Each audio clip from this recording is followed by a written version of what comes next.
Meus amados irmãos, a paz do Senhor, é com alegria que nós estamos aqui, começando mais um domingo na presença do Senhor, reunidos para aprender a sua palavra através das lições da Escola Bíblica Dominical. Para iniciarmos, feche os seus olhos, vamos orar para que o Senhor nos abençoe nessa manhã.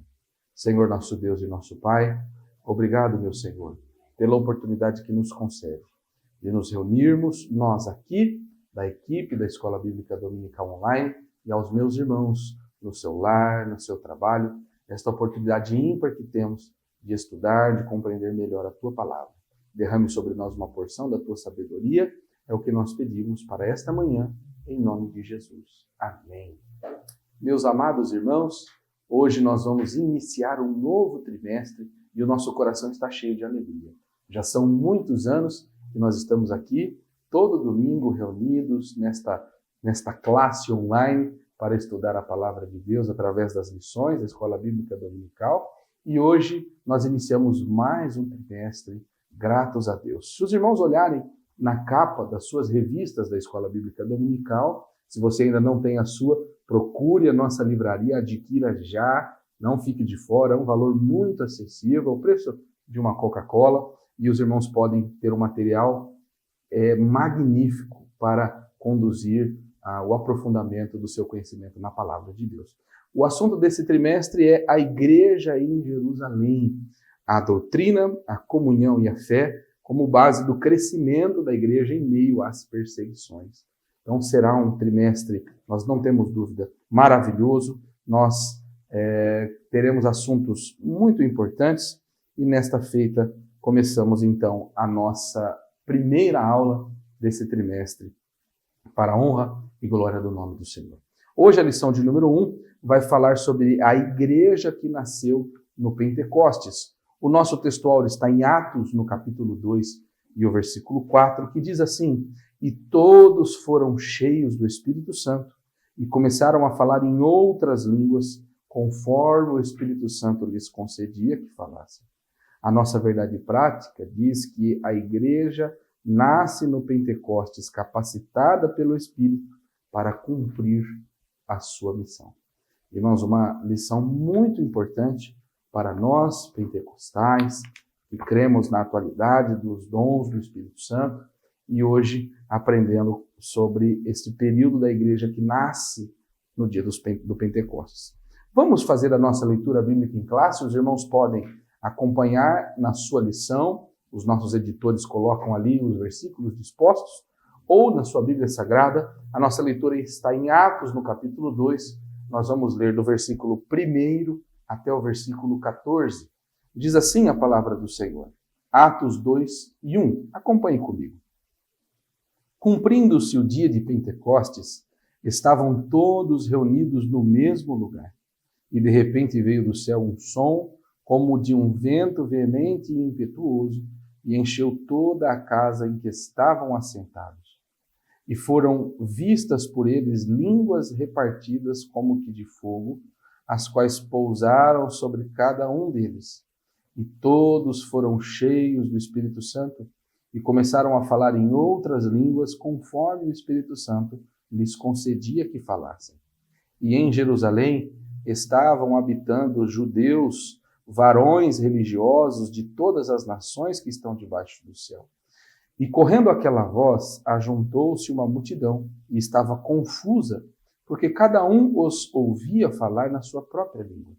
E todos pasmavam e se maravilhavam, dizendo uns aos outros: "Pois que não são galileus todos esses homens que estão falando? Como, pois, os ouvimos cada um na nossa própria língua em que somos nascidos?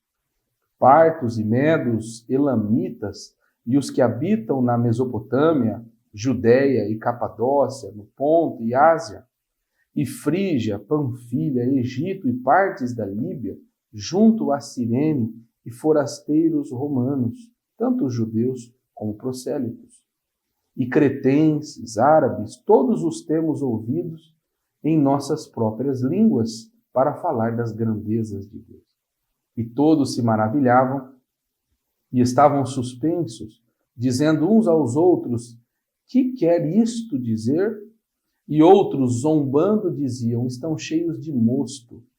Pedro, porém, pondo-se em pé com os 11, levantou a voz e disse-lhes: varões judeus, e todos os que habitais em Jerusalém, seja-vos isto notório e escutai as minhas palavras. Meus irmãos, que trecho maravilhoso quando nós nos reunimos e lemos a sua palavra, este episódio tão importante para a nossa confissão de fé. E eu acredito que através da lição comentada, escrita pelo pastor José Gonçalves, que é pastor da nossa igreja lá em Água Branca, no Piauí, nós temos a plena convicção que Deus usará cada lição desse trimestre para falar em especial aos nossos corações e nos ensinar sobre os fundamentos da igreja.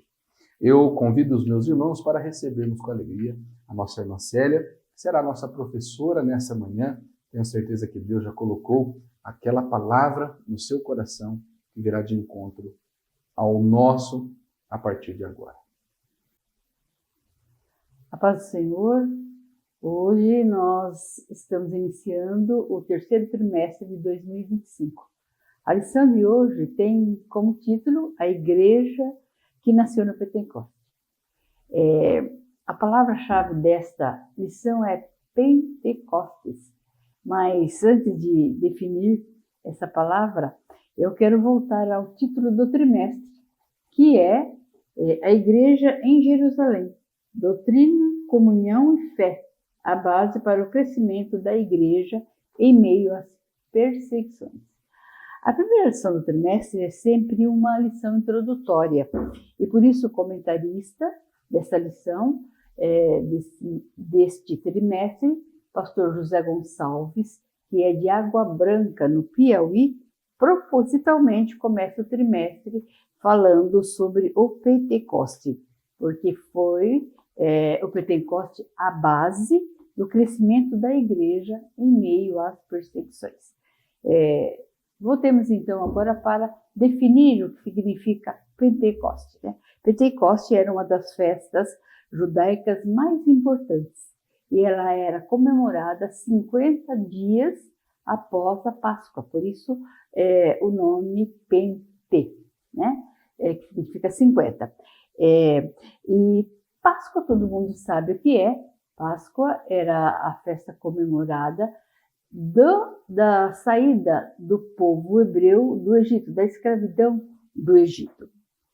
Foi nesse dia especial, nesse dia do Pentecostes, que Deus derramou sobre aqueles 120 que estavam reunidos ali no cenáculo o Espírito Santo. O Pentecoste marca o início da igreja, como cita o título dessa lição, A igreja que nasceu no Pentecoste. E qual era o propósito desse derramamento do Espírito Santo? Existia dois propósitos. O propósito era dar poder à igreja para testemunhar de Cristo ao mundo, para que o evangelho não ficasse só em Jerusalém, mas fosse espalhado para o mundo todo. E o segundo era para levar a igreja a uma verdadeira adoração a Deus. Essa lição, ela tem 3 tópicos, E o primeiro tópico vai falar sobre a natureza do Pentecoste bíblico. E a divisão desse tópico, o primeiro diz a natureza divina. Em Atos, Lucas relata que por ocasião do derramamento do Espírito Santo, ali no dia de Pentecostes, foi ouvido um som como um vento veemente e impetuoso, que encheu toda a casa e foi vista línguas como repartidas de fogo. Vento e fogo são sinais da presença de Deus. É por isso que o comentarista diz que a natureza do Pentecoste é de natureza divina. E a gente se lembra, de quando Moisés recebeu as tábuas da lei lá em Êxodo, no capítulo 19, e o versículo 16 e 18, que diz assim, e aconteceu o terceiro dia, ao amanhecer, que houve trovões e relâmpagos sobre o monte, e uma espessa nuvem e um sonido de buzina muito forte, de maneira que estremeceu todo o povo que estava no arraial. Versículo 18, e todo o monte Sinai fumegava, porque o Senhor descera sobre ele em fogo, e a sua fumaça subia como fumaça de um forno, e de todo o monte tremia, grandemente. Então, ali, na entrega das tábuas da lei para Moisés entregar ao povo, houve então o sinal da presença de Deus, né? E também, relembrando 1 Reis, capítulo 19, e o verso 11 e 12, que quando Elias estava lá no Monte Horebe, Deus também se manifestou com vento e com fogo. Nós podemos ver lá em 1 Reis, capítulo 19, e o verso 11 e 12. E ele lhe disse, sai para fora e põe-te neste monte perante a face do Senhor. E eis que passava o Senhor como também um grande e forte vento, que fendia os montes e quebrava as penhas diante da face do Senhor. Porém, o Senhor não estava no vento. E depois do vento, um terremoto. Também o Senhor não estava no terremoto. No versículo 12, e depois do terremoto, um fogo. Porém, também o Senhor não estava no fogo. E depois do fogo, uma voz mansa e delicada. Então, nós podemos observar aqui também, né, quando Deus vai falar com Elias, e a presença de Deus ela é manifestada com vento e com fogo. Foi o mesmo que aconteceu lá no Pentecoste, como nós lemos, né?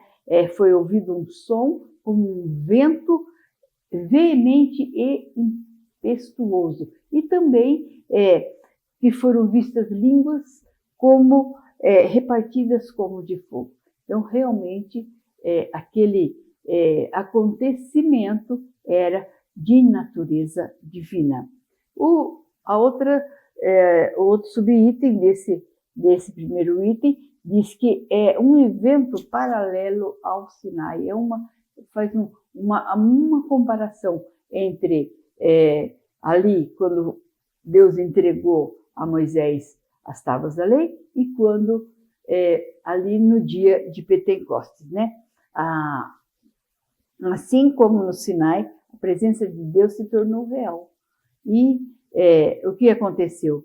Foi entregue naquele dia, lá no Monte Sinai, tábuas de pedra.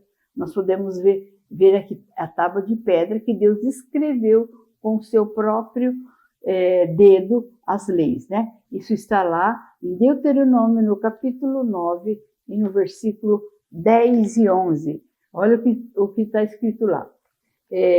E o Senhor me deu as 2 tábuas de pedra, escritas com o dedo de Deus, e nelas tinha escrito conforme todas aquelas palavras que o Senhor tinha falado convosco no monte do meio do fogo no dia da congregação. Sucedeu, pois, que ao fim de 40 dias e 40 noites, o Senhor me deu as 2 tábuas de pedra, as tábuas do concerto. Então, lá no Monte Sinai, foram entregues tábuas de pedra. Agora, no Pentecoste, a palavra de Deus foi escrita nos corações. Olha, podemos ver em 2 Coríntios, né, no capítulo 3, e o versículo 3, olha o que diz. Porque já é manifesto que vós sois a carta de Cristo, ministrada por nós, e escrita não com tinta, mas com o Espírito de Deus vivo, não em tábuas de pedra, mas nas tábuas de carne do coração. Então, essa é a diferença. Lá no Monte Sinai eram tábuas de pedra. E aqui, no Pentecoste, o Espírito de Deus escreveu os mandamentos, foram escritas, né, a carta que Cristo escreveu foi nos nossos corações. O terceiro subtópico vai falar que o Pentecoste ele é centrado em Cristo e nos tempos finais. Em Atos 2, Pedro, no seu discurso, né, ele liga Jesus, sua morte e ressurreição ao derramamento do Espírito Santo, porque cumprindo assim, ali no Pentecoste se cumpria a profecia de Joel.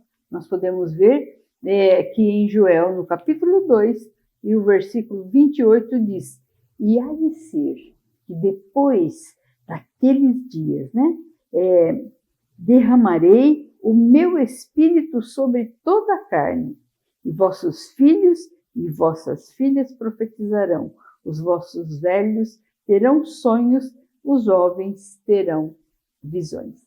Então,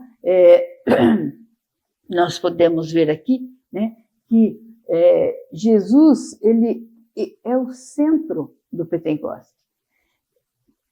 E também lá em Pedro 2,17, em Atos 2,17, diz o seguinte, quando Pedro está fazendo o discurso, né?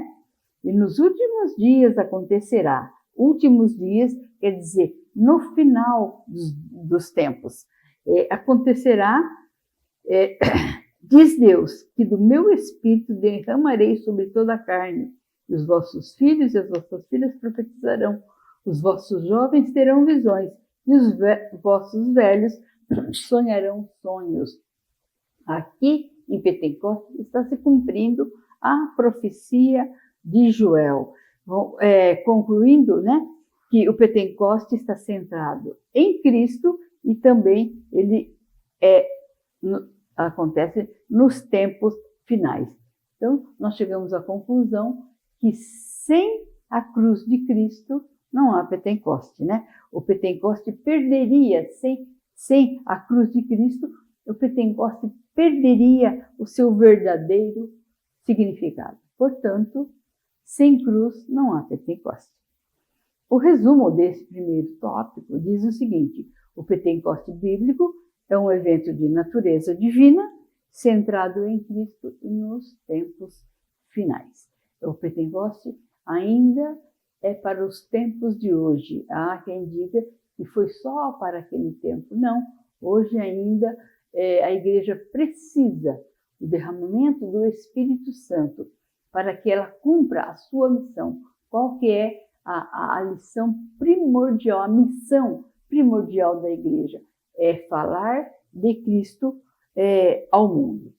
O propósito do Pentecostes, né? Eu já citei aqui, que é promover a verdadeira adoração e poder para testemunhar. Onde a gente se baseia para dizer isso? Para dizer que o propósito do Pentecoste é para promover a verdadeira adoração. Em Atos 2:11, nós temos aqui, quando as pessoas ouviram o barulho que estava acontecendo ali no cenáculo, e eles foram todos para lá, eles disseram que eles temos ouvido em nossas próprias línguas. O versículo 11 do capítulo 2 de Atos. E cretenses e árabes, todos os temos ouvidos em nossas próprias línguas falar das grandezas de Deus, né? Falar das grandezas de Deus é adorar a Deus. Falar das grandezas de Deus é louvar ao Senhor.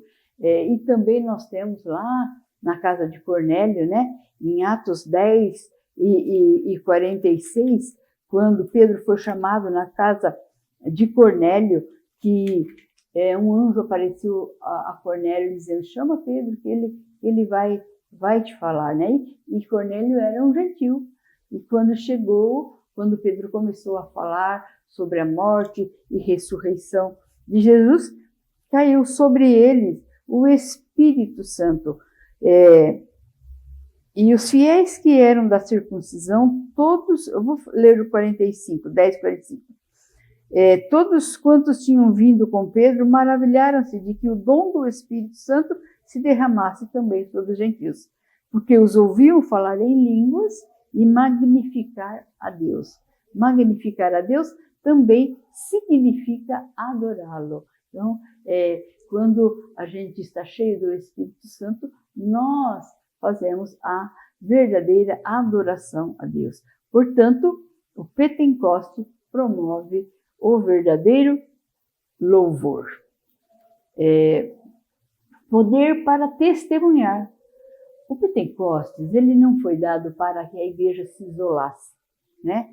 Para que a igreja ficasse ali somente, como eu já disse, somente em Jerusalém, mas era para sair pelo mundo. Em Atos 1 e 8, já nós temos aqui uma orientação que diz, no capítulo 1 e o versículo 8, mas recebereis a virtude do Espírito Santo que há de vir sobre vós, é Jesus dizendo, e ser-me-eis testemunhas tanto em Jerusalém como em toda a Judéia e até aos confins da terra. Então, o Evangelho hoje chegou até os confins da terra. Mas por quê? Porque a igreja ela foi dotada desse enchimento do Espírito Santo. Sem esse enchimento, a igreja não teria coragem de sair de Jerusalém, né? E nós podemos observar aqui a estratégia de Deus para que o Evangelho chegasse até os confins da terra. A Bíblia cita, né, que estava presente ali as pessoas que foram lá ver o que estava acontecendo no cenáculo, tinha em torno de 15 nações, que eles vinham de todas as nações para adorar a Deus em Jerusalém. Ali tinha medos, tinha partos, tinha habitantes da Mesopotâmia, tinha da Judéia, e aí aquelas pessoas, né, eles foram batizados, aceitaram o Evangelho e voltaram para as suas cidades e com certeza levaram o Evangelho às suas nações. Então, Deus é um Deus sábio, nós sabemos, isso daí seria uma redundância dizer, né? Que Deus é sábio porque Ele é mesmo um Deus que tem estratégia e que Ele nos ensina. Você sabe que Ele transmite as suas estratégias a nós? Eu vi uma frase muito linda. Deus não dá solução, Ele dá direção. Ele te direciona para fazer o que é certo, para fazer o que vai dar certo, o que você precisa, o caminho que você precisa seguir. O resumo desse tópico diz o seguinte: o propósito do Pentecoste bíblico é promover a verdadeira adoração a Deus e capacitar os crentes para testemunhar de Cristo ao mundo. O terceiro tópico que nós vamos estudar agora, né, que a lição cita, é sobre as características do Pentecoste bíblico. Então, esse tópico ele vai dizer sobre uma experiência definida, as línguas e o amor. O que o comentarista da lição, o pastor José Gonçalves, ele quer deixar bem claro nesta lição é que o batismo no Espírito Santo é distinto da salvação. Assim como o batismo nas águas também. O batismo nas águas não é salvação. Você se batiza porque você já é salvo. No dia do Pentecostes, os 120 que estavam lá já eram regenerados. Por isso, eles já eram salvos. A base bíblica está em João 15 e o verso 3. Podemos ver aqui, aqui em João, capítulo 15 e o verso 3, que diz: vós já estáis limpos pela palavra que vos tenho falado. Então, o que nos limpa é a palavra. Quando nós aceitamos a Cristo e nós seguimos os seus mandamentos, essa palavra, que são os mandamentos do Senhor, vai limpando a nossa vida, vai nos regenerando. Isso, ao longo do tempo, ao longo da nossa vida, cristã. Há um versículo na Bíblia que diz que a vereda do justo é como a luz da aurora, que vai brilhando mais e mais até ser dia perfeito.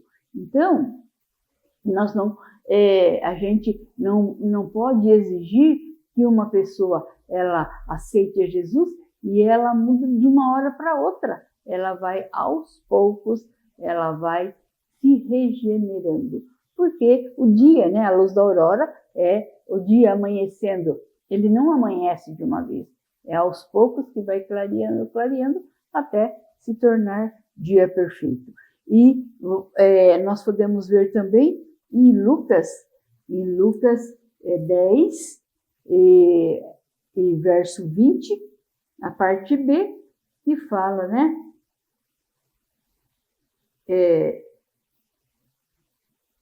Alegrai-vos antes por estar o vosso nome escrito nos céus. Então, nós, quando aceitamos a Jesus, o nosso nome é escrito no céu e depois aí a gente, então, recebe o batismo no Espírito Santo. Portanto, o que ocorreu lá no dia de Pentecoste foi uma experiência pentecostal, não uma experiência de salvação, porque quem recebeu o batismo no Espírito Santo naquele dia já era uma pessoa regenerada, já era uma pessoa salva. Uma experiência definida e contínua. Eu vou começar citando Atos 10 e 44, né? Até o 46, que diz o seguinte, Atos 10, 44 a 46. E aquele texto que fala sobre Cornélio. E dizendo Pedro ainda estas palavras, caiu o Espírito Santo sobre todos os que ouviam a palavra.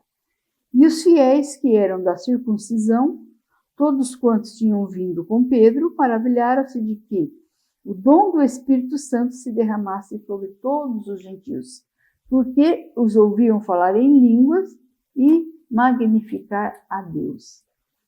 O que o comentarista quer deixar claro aqui é que a evidência do batismo no Espírito Santo é o falar em línguas. Não há dúvidas que há outros resultados, né? Ou evidências que seguem o batismo no Espírito Santo. Mas o falar em línguas é o sinal do batismo no Espírito Santo. Não é você sentir um grande amor, uma grande alegria, um amor afetuoso. Não é isso. O sinal é falar em línguas, né? Vocês observam aqui que os judeus que seguiram a Pedro, que foram junto, diz aqui, e os fiéis que eram da circuncisão, que tinham vindo com Pedro, maravilharam-se de que o dom do Espírito Santo se derramasse sobre os gentios. Cornélio e a sua família, e as pessoas que estavam ali, ele convidou para que estivesse ali quando Pedro chegasse, porque os ouviam falar em línguas. Então, como que ele percebeu que eles foram batizados? Porque os ouviram falar em línguas, né? Então, fica bem claro que a forma de você saber se uma pessoa é batizada com o Espírito Santo é o falar em línguas. E o último subtópico diz aqui, as línguas e o amor. O amor, como menciona Paulo lá em Romanos, capítulo 5 e verso 5, observe, é uma continuidade do subitem anterior, diz o seguinte, e a esperança não traz confusão, porquanto o amor de Deus está derramado em nosso coração pelo Espírito Santo que nos foi dado, significando que o amor aparece como crescimento e maturidade cristã, e não como sinal do batismo no Espírito Santo, né? O amor, ele vai aparecer na vida de quem é batizado no Espírito Santo, é como um crescimento em uma maturidade cristã. O resumo desse tópico 3 diz o seguinte: o Pentecoste é caracterizado por uma experiência definida e contínua, no qual as línguas são a evidência do enchimento do Espírito. O nascedouro da igreja foi no Pentecoste, né? Como diz a lição. A igreja, ela se iniciou no Pentecoste. Esse evento é essencial para mostrar que Deus deseja uma igreja capacitada para cumprir sua missão, que é pregar o Evangelho ao mundo, que é falar de Cristo ao mundo, tanto, né, por palavras como por ações. Não é só com discurso que nós falamos de Jesus. As nossas atitudes, elas falam muito alto. As nossas ações falam muito alto quem somos. Se somos de Cristo, se temos o amor de Deus, se somos cheios do Espírito Santo ou não. No entanto, essa missão só pode ser executada com eficácia pelo poder do Espírito Santo.